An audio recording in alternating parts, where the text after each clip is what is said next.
Hey creative souls, thanks for tuning in. I'm really happy that you're here. My name's Johnny. I'm a published fiction writer and a retired adjunct writing professor. For 2 decades, I helped reluctant college students get their words on the page. Now, I help people write books, and I teach fiction writing and screenwriting to adults in custody. I call myself a word witch, and if you want to know more about what I mean by that, check out my video called On Being a Word Witch. I believe I'm on this earth to heal the world through stories, whether it's the ones I write and tell or the ones that I help you write and tell. I'm new here on YouTube, and I fully embrace the notion of energetic reciprocity. So I would love your likes, shares, and subscribes if anything I say resonates with you, helps you in some way. Because obviously the more I can grow this channel, the more people I can help in my quest to heal the world through story. Because as I always say, stories can heal the world. Let's do it together. So in this video, I want to give you 20 self-care tips for writers. Some of them have to specifically do with caring for a writing practice. Others have to do with caring for the individual, for the writer herself or himself or themselves. I will do my best, because there are 20 of them, I will do my best to keep these short and succinct, and I will try not to go off on a tangent, but that's really hard for me sometimes. So I will do my best. All right, the first one, I've talked about this in other videos, but I think it's a very good self-care tip. Don't wait for inspiration. Just don't do it. I did a video, which one was it recently? I'm not recalling now. I will see if I can figure out which video it was, where I talk about inspiration, and you'll see it up here in a little banner. But I go into detail about why we writers cannot wait for inspiration. And I will just say here that I think when we embrace this belief that, oh, I have to be inspired before I can write, it's absolutely self-defeating. Because I'll tell you what, and you probably know this, and if you're waiting for inspiration to write and you're not writing, you already know it. Life's not always that inspiring. It's just not. It can be a drudge, and we're just trying to get through the day. Inspiration can help us, but waiting for it, no, bad idea. And so banishing that, so watch that other video that I mentioned, and then banish this idea of needing inspiration to write, because what that does then, it puts you in charge. Instead of putting you at the mercy of this elusive thing called inspiration, if you believe that, it means you don't have to take responsibility. And so you're not doing yourself any favors. So number one first tip is banish the idea that you need inspiration. Take charge of your life and your writing practice. Put your butt in the chair.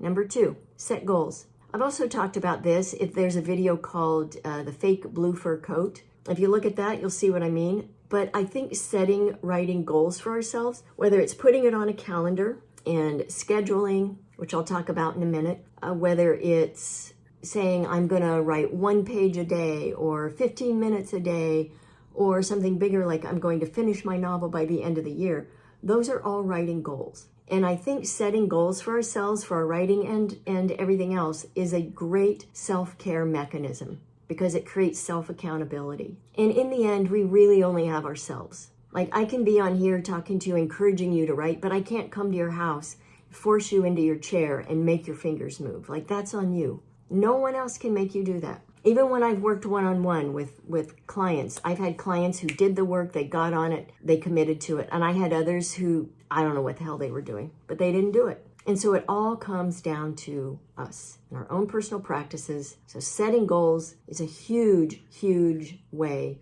to self-nurture as a writer. Tip number 3, keep track of your progress. So it's really easy to set goals and not do them. It's also very easy to set a goal and be working on it and not pat yourself on the back in the process. And I think those pats on the back from ourselves, not from other people, are the most important. So this is about celebrating your wins and accomplishments. And I also talk about this in the Blue Fake Fur Coat video. Because when we do that, when we celebrate our wins, the yeses in our writing, we start to wear these grooves in the neural pathways in our brain starts to recognize, oh, when I write a page, I get to fill in the blank. And these don't have to be big, expensive, time-consuming things. Like one for me, I'll give you an example. And I talked about this in the Blue Fake Fur Coat video, but a recent yes that I got was actually a rejection. It was a yes couched in a rejection. So I had submitted a short story. They wrote back to me and said, well, we can't take this particular story. But what they also said was, but we were impressed with your writing, so please send us more. To me, that's a yes worth celebrating. Those are the kinds of rejections writers want to get. So how did I reward myself? Well, I went to one of my favorite coffee shops 2 blocks from me, and I got a mocha. I would love to have a mocha every freaking day. I would love to have several mochas every freaking day, but that would be expensive and not good for me. But I do that for myself once in a great while when I've had a yes. So tracking your progress and really noticing it and celebrating it. When my book gets published, I'm going to do a really big reward for myself. I don't know what yet, but I think giving ourselves rewards, tracking our progress, giving ourselves rewards starts to reprogram our brains and trains us to actually want to do good and complete things. It's like raising kids, right? The tactics that we use to get them to self-regulate, to do the right thing, because we can't always be around them telling them yes and no, yes and no. So it's the same, we're doing the same thing with us when we track our progress and then reward ourselves, okay? So keep track of your progress, please. And besides, let me throw this in. Getting rewards, isn't that fun? It's just fun, so do it. Okay, I alluded to this just a bit ago, but schedule your writing time and have a routine. Think about this. If you have an appointment with your doctor or your hairdresser, you're not going to just not show up. If you're going to be running late, you let them know. If you can't make it at all, you let them know. And you come up with a plan B. Married people schedule date nights because they know what? Life gets crazy busy. Between jobs, kids, if they have them, all their other responsibilities, the time they need for themselves. If they want to keep the relationship healthy and flourishing, they schedule date nights. They schedule times together. It's just them with no interruptions. And they do this because it matters to them. Just like your writing practice should matter to you. And I think this is a great self-care tip, is to schedule your writing time rather than just wait for it to happen when it happens.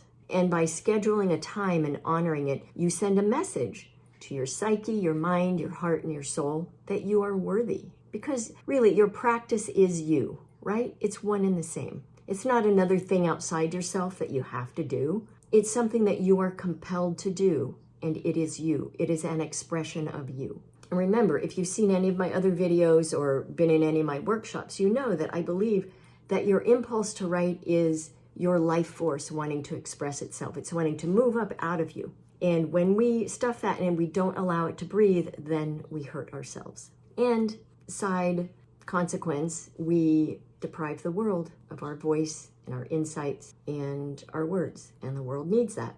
Self-care tip number 5. This is also for writing practice. Make a plan for the next day. And I don't mean just a vague plan. I mean leave your writing in a place.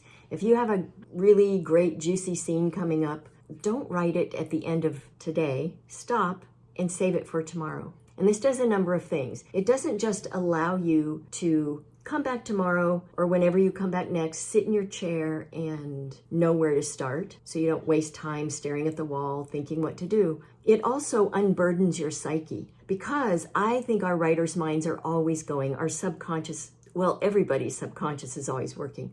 For writers, we're always sorting things out, whether we know it or not. And knowing where we're going to begin the next time we sit down kind of unburdens that a little bit and can give our psyche a little bit of a break. And then we can go to bed, get a good night's sleep, and not be churning, thinking, oh, how am I going to deal with that, right? And it really cuts down on that mental resistance that can build up with that feeling of, oh, I'm going to be facing a blank page tomorrow and I don't know where I'm going to start. Setting it up for the following day can erase that. So then it's much easier for you to get your body in the room, into the chair, and get going.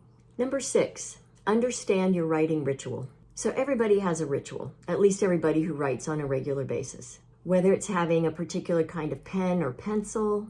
For me, when I write by hand, I have to either have a mechanical pencil with a number 2 lead and a really good eraser, or I need a very fine point gel pen. Those are my absolute go-to writing utensils when I write by hand. Or whether it's playing instrumental music while you work. I personally cannot do that, but I know a lot of writers who love to have instrumental music playing in the background.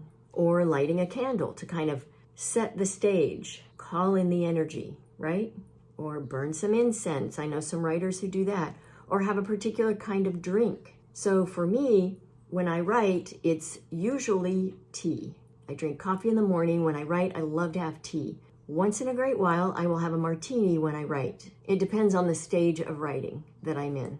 It could mean turning on certain lights, turning off other lights to have the mood the way that you need it. And to some people, all of this may sound neurotic, but it's not. If you're a writer, you know that it's not neuroses. It's that we have to, as writers, be very tuned in to our sensibilities so that we can create the best possible environment for our creativity to come out so that we can be productive. So by being clear about what your ritual is, it does a couple of different things for you. Ritual is calming to begin with.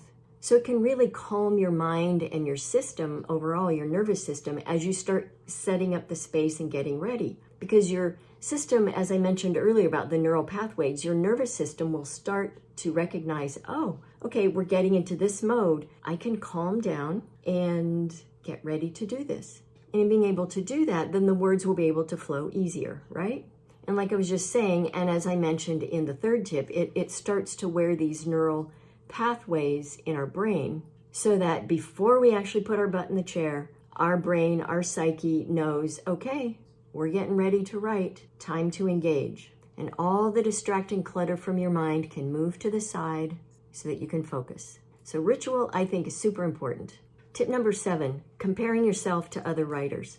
This doesn't help anybody ever, ever, ever. And I'm not saying, obviously, because I just said the opposite, I'm not saying it's not good to read other writers and maybe learn from them, but I think it's really damaging if we start saying, oh, that person is a better writer than I am. I'm not as good as them.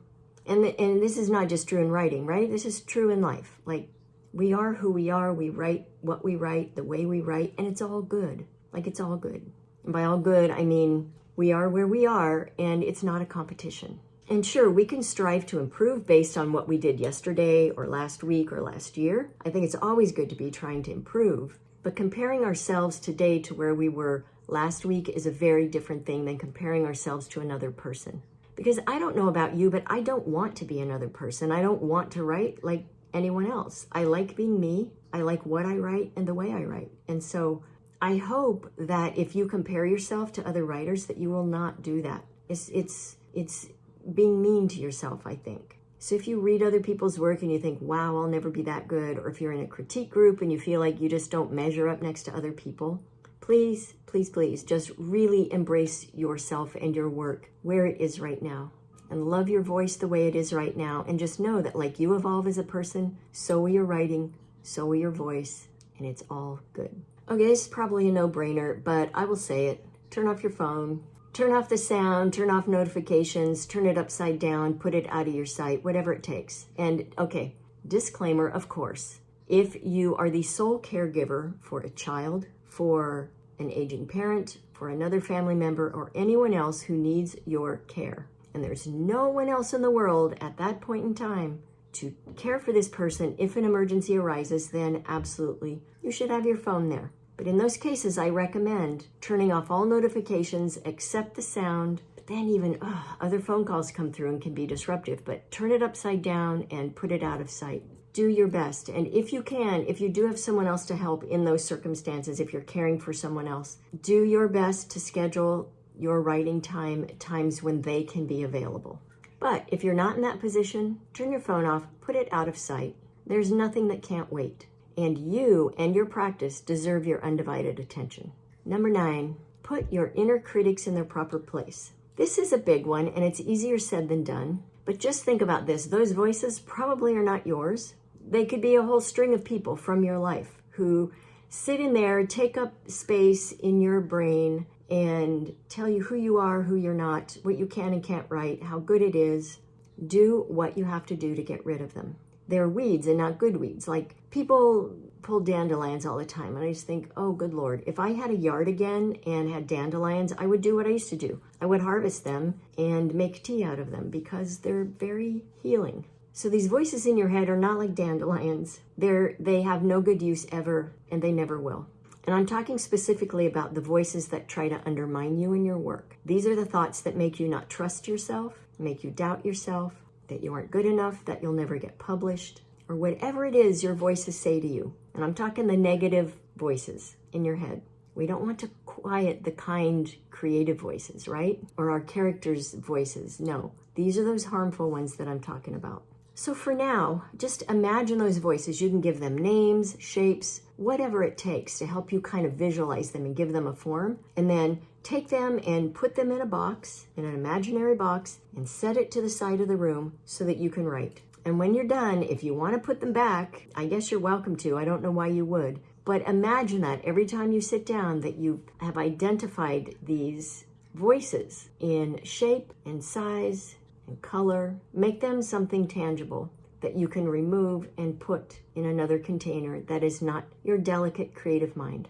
Number 10, keep a writer's notebook. And I'm not talking about journaling. You've probably also heard me go on about journaling. If you want to know what I think about that, you can look at my video called Something About Why I'm Niching Down, where I talk about why I'm only helping people write novels now.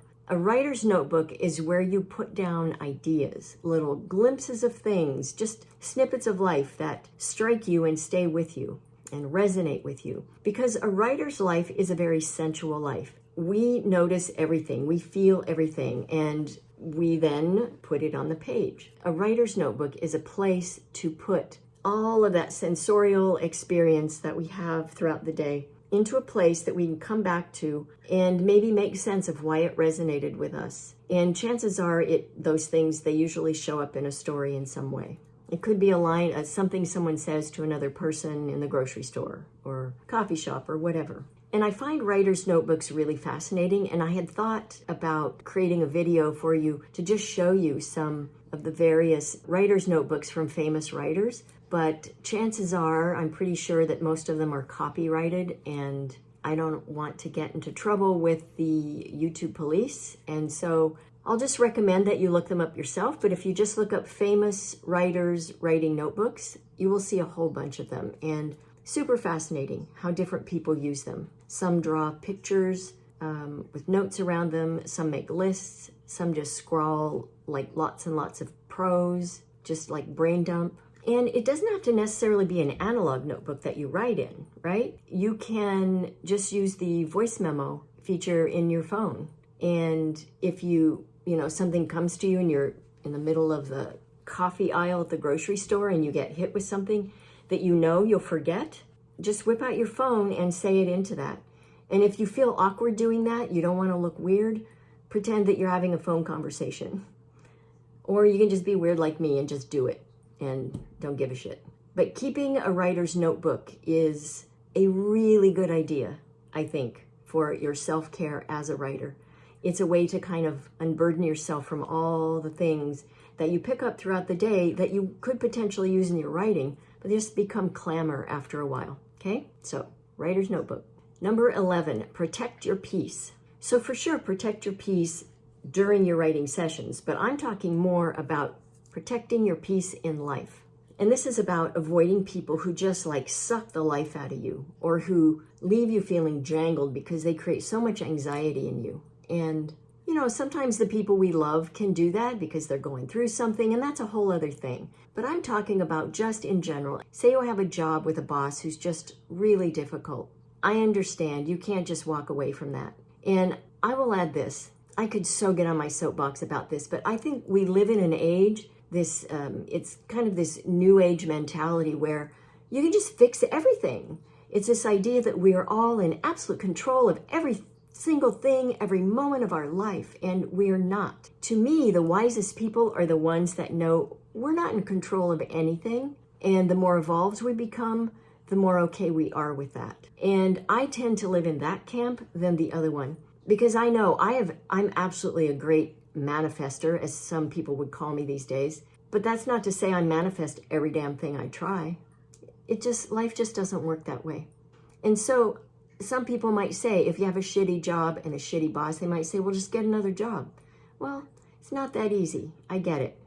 And so I say all this because I don't want to sound like I'm just flippantly saying, well, protect your peace, create peace in your life. I get life is more complicated than that, and it's not that easy. but it's something just to think about and do the best that we can with it in every given moment, right? And for those of us who are hypersensitive, it's almost impossible, I think, for me anyway, I'll speak for myself, and the other few hypersensitives that I know and love, it's just leaving our house is a risk. There are sounds and obnoxious people everywhere, and it's easy to come home feeling jangled and anxious. And so we can't always control it unless we want to go live in a little cabin deeply isolated in the mountains, which sounds perfectly fine to me. Drones and couriers, yes, that would be a fabulous life as far as I'm concerned. Right now, I'm not living that way. But it's a dream, but I digress. If you, say, have to go out and you come back and your peace has been disrupted, then I hope that you'll have some things in place that will help you transform it. And, do your best to have a time to kind of transition away from it and do what you need to do. And maybe your writing is it. Maybe doing that ritual that I said earlier will calm your system enough and help you make that transition from jangly overstimulation out in the world back to your own inner peace. Because I really think we writers, we need as much inner peace as we can possibly get. And then this takes me to the next tip, which is getting plenty of rest. Okay, again, tip for everybody, just for life in general, but whether it's taking a nap, resting, while you listen to meditative music, meditating itself, either guided or free flow, even taking a hot bath. I'm a Cancerian, and so there's very little that a hot bath can't help me with. And it doesn't say it like completely erases everything, but it takes it down so many notches. And being outside, just going outside and being in nature if you can, so that you can be in touch with yourself, because we are part of nature, right? We are not separate from it. Being surrounded by it is so healing and soothing. And if you can't do that, just finding a park and sitting in the park for a while next to a tree or under a tree. Trees are amazing. They heal us. They are so wise. If you just sit next to one and soak up its energy, it will be good for you. So all of those things are forms of rest that can really help us combat the chaos and stress of life in a world where people just talk too damn much. And there are too many noises and smells and everything, right? And even reading, which is, I think reading is a form of meditation, and it's a way to calm ourselves. All right, tip number 13, reading for pleasure. I just did an entire video on why writers must read. So check that out if you haven't seen it. But I think reading for pleasure is a fabulous self-care practice for anybody, and even more so for writers. It's calming, and as I said, meditative, and all those other things that I say in that video. So go check it out. Number 14, drink plenty of water. Okay, another one that is a good tip for humans in general. Here's why it is specifically for writers. Not only does water support your cells and organs in your body, like it does for everyone, and much, much more, it also boosts your alertness and it supports brain function. All right, so water is a must. And I'm saying this as much for me as I am for you, because I won't go into it, but yeah, I could be doing a lot better with drinking my water. Just like I could be doing a lot better with reading more books, like I mentioned in the reading video. So let's make a pact, all right, that we will drink more water. If you're already doing it, good for you, proud of you. I go in and out of this in my life, and I will start drinking more water as of right now. Oh, actually, look at this. I have a glass right here. All right, I'm already on it. Okay, tip number 15, use the 20-20-20 rule. So if you don't know what this is, I'll explain it to you in a minute, but this is specific to your eye, all right? Your eyes are the luminous windows to your soul, and they have pupils that expand and contract, just like the moon waxes and wanes, right? I just find that amazing. And they allow you to experience the world visually, which then in a very big way informs your writing practice and your writing ideas and the stories that you create. Okay, so the 20-20-20 rule says this. Every 20 minutes, look up for 20 seconds and look 20 feet away. So if you're like me, you hear that and I kind of start to feel a little bit of anxiety because I think, no. If I'm in deep writing mode, I'm in flow, I don't even know what time it is. I'm not gonna set an alarm on my phone because like I said earlier, put that damn thing away. But there are times when we write that we can do that. So say when we're in the brain dump mode, when we're not in like deep mode, and maybe you get into flow when you do brain dump. So don't do it then. But you know for yourself what times in your writing process are more interruptible times than others. And then during those times, like editing perhaps, use the 20-20-20 rule for that. Give your precious eyes a break, okay? Okay, this may seem like a weird one to put on self-care tips for writers, but it has more to do with logistical planning day-to-day life, and that is to pre-plan and prepare your meals. And I know this has a lot to do with like lifestyle self-care, but it all trickles into our writing practice, does it not? And I know what it's like to have to cook for a house full of people, and I know the kind of time that takes. I also learned during those years, with a certain amount of planning, I could pre-plan so many things and have them prepared in advance. Even if it's just chopping and freezing so that then I could just quickly like thaw and assemble and throw in the oven or on the stove or whatever. And I also found, side note, in doing that, that it saved a fair amount of money. A lot less waste happened. So I felt the need to mention it here just because it's another like time-saving tip that will give you more time to write. And who doesn't need that? Tip number 17, buy yourself luscious writing accessories. I love this one, and I don't look at it as a luxury or a reward. It's just a necessity for a writer to have luscious writing accessories around them. So what do I mean by that? Well, could be a very tactile notebook that you just love to touch and you love using and opening and writing in or drawing in, whatever. And you might have several, depending on your mood, right? It might mean the perfect pen that moves across the paper in just the right way. Because again, we're very sensual creatures, and the feelings and sounds of things can change our inner vibration, which can then change our ability to access our creativity and allow it to come out. And so this isn't about being extravagant or anything like that. It's about having things around you that feed your soul, that make you feel good so that you can do your work. And I happen to think that books are writing accessories. And so I think buying a book anytime is valid for a writer. And even if you have a bunch of books at home that you haven't read yet, big deal. It's okay, you will get to them, and if you don't, someone else will enjoy them someday. But I think books are essential, and for me, there's nothing like buying a new book that keeps me kind of energized and wanting to write more. All right, so if you don't now, invest in, of course, as your budget can handle it,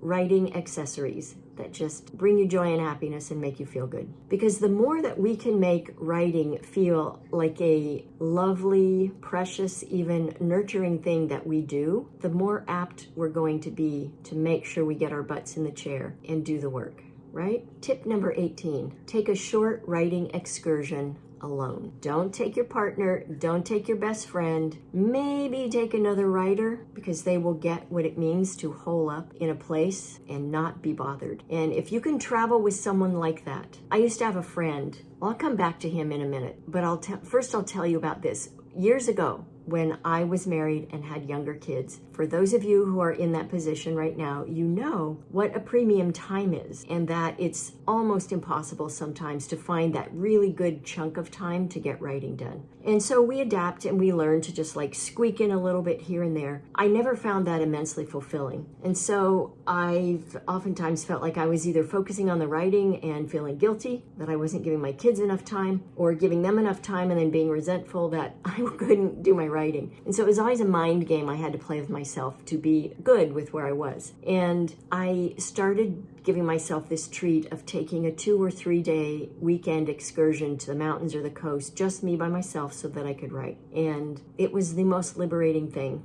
And there's something about being in a new space that can kind of free us up, and just doing whatever the hell we want, whenever the hell we want it, like being able to stay up all night and write, and then sleep at 2 in the afternoon if I needed to, eat when I felt like it, or not eat at all if I wanted to go hours and hours, and be okay with that. And so I highly recommend just short 2 to 3 day writing excursions by yourself. And now that I live by myself, that's not so much of a problem in terms of getting the time and the quiet to write, but I still like taking these little excursions because it just kind of mixes up the energy for me and feels like a nice little treat for myself. So I'll tell you, I used to have a friend who, he was also a writer, and we would go to the coast together to write. And we even could sit in the same room. We were able to do this because we just had that kind of vibe. We knew each other's signals and energy, and he would sit at one end of this long table where we used to go to this particular place. I would sit at the other end, and we would write. And we didn't find the presence of the other distracting if the other had to get up to get tea or whatever. There's also a little place on the Oregon coast where I used to go that was on a lower level, and it had 2 little rooms to the side and then a shared kitchen. And I always thought that would be a perfect place to travel with another creative person so we could be alone as we needed to do our own thing and then come together and be in that space to do dinner or whatever.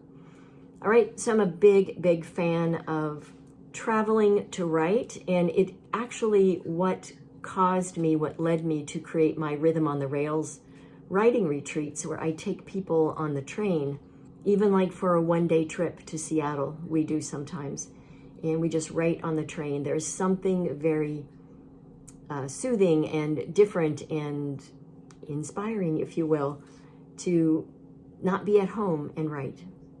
Number 19, move your body. And it doesn't matter how you move your body, whether it's running, walking, yoga, I don't care what it is, Pilates, stretching, sit-ups, push-ups. There is something about moving the body and getting the energy flowing that will help you as a writer. And there are many writers who swear by their daily walks. That is part of their writing practice, is to do their walk. And they say it's essential to their practice. And I believe them. I know there's a difference. I've talked before about this, how I used to be a runner, and I ran and I wrote every day. And I used to say that if I could run in the morning, I knew I could do the day. And if I could write every day, I knew I could do life. And there's been plenty of study done on the correlation between reading and writing. There's science behind it that I will also go into in more depth with some citations in a future video, because I just find it very fascinating. And I figure if it can help, why not share it? Why not do it? And of course,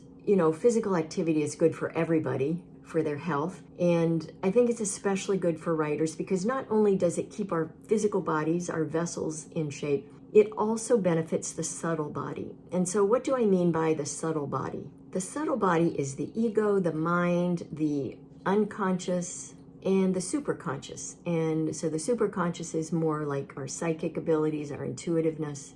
Moving our bodies that way keeps the energy going, keeps the flow going. And so we can have those parts of us more at the ready, easily accessible than when we don't move our bodies. And so I know when I'm feeling stuck in life, whether it's with something with my writing, with an emotion, because oh boy, when an emotion settles down in me, it settles in and it stays. And so I do what I can to move it and transform it by moving my body.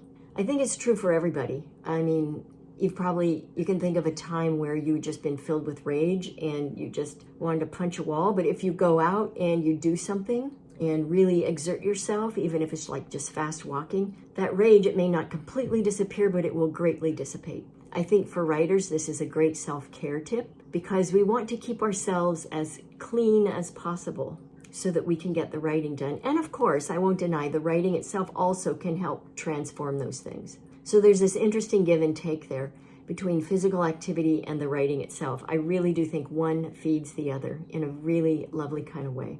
And just remember, the movement of your body does not have to be big. It can be subtle. It can be Pilates. It can be a few push-ups. Something to move the energy. All right, here we are. Tip number 20. Explore another creative medium. And by this, I mean painting, singing, dancing, basket weaving, bookbinding, collaging, gardening, cooking, coloring. If you don't have a coloring book, I suggest you get one. It's so calming. But there's something about doing these other activities that encourage our creativity. In some ways, it allows us to access different parts of our brains that we might not normally access. It can also be very calming, like I said. It can help us maintain that peace in our lives that I mentioned earlier.